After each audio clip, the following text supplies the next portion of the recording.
கொஞ்சம் கௌசல்யாவுக்கு கலக்கி கொடுக்கலாமாடா? எதுக்கு? எனி டைம் நான் கக்கூஸ்லயே உட்காந்துக்கிறதுக்கா? உட்காந்து கண்டி தாண்டி தென்னம்பிள்ளைக்கு மருந்து வைக்கிறோம், பாலை ஓடுது. கௌசல்யாவுக்கு வயிறு சரியில்லைங்குது. அப்ப இத கலக்கி கொடுத்தா என்னமா இருக்கும்? எனி டைம் கக்கூஸ்ல தான் உட்காந்துருப்பா. கலக்கி கொடுக்கலாமா? பச்சை கட்டி, மஞ்சள் தூள், உப்பு, அந்த மணல், இதெல்லாம் கலக்கி வாயில ஊத்துனா எப்படி இருக்கும்? ஆண்டாளா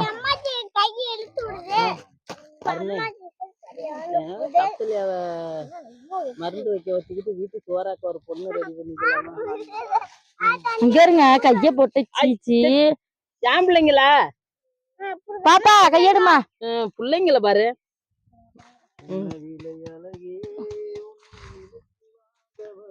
ஆடாடா, மொத ஒரு உப்பு பாக்கெட் விலைக்கு வாங்கிட்டு வாயா.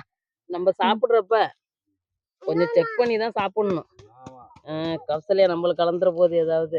அது தென்னை மரத்துல மருந்து வச்சா பூச்செல்லாம் சாவுதுங்கிறாங்கல்ல, அதனால இந்த பெரிய பூச்சி எல்லாம் சாவட்டும்னு சொல்லி கொஞ்சம் மருந்து வச்சு விட்டுறேன் இருங்க. அத கொஞ்சம் செக் பண்ணிட்டு தான்டா நம்ம சாப்பிடணும்.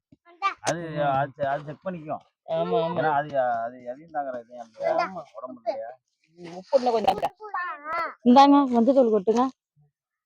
ஃபர்ஸ்ட் உங்களுக்கு தான், உங்களுக்கு எல்லாம் கொடுத்துட்டு தான் நாங்க.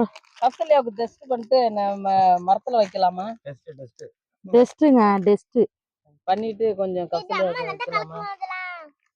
அம்மா நல்லா கலக்கும். ஆமா, அம்மா வாயாலே கலக்கும். துக்கத்துக்கு போனுச்சுடா, ஒரு அவங்க அப்பா மரம் வேணும், பெரியப்பா மரம் வேணும். நானும் சரி நான் போய் அழுதுட்டு நிக்கிறேன்.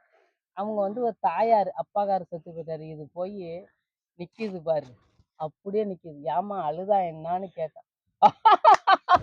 எனக்கு என்ன அழுவ வருமானு சிரிக்குது.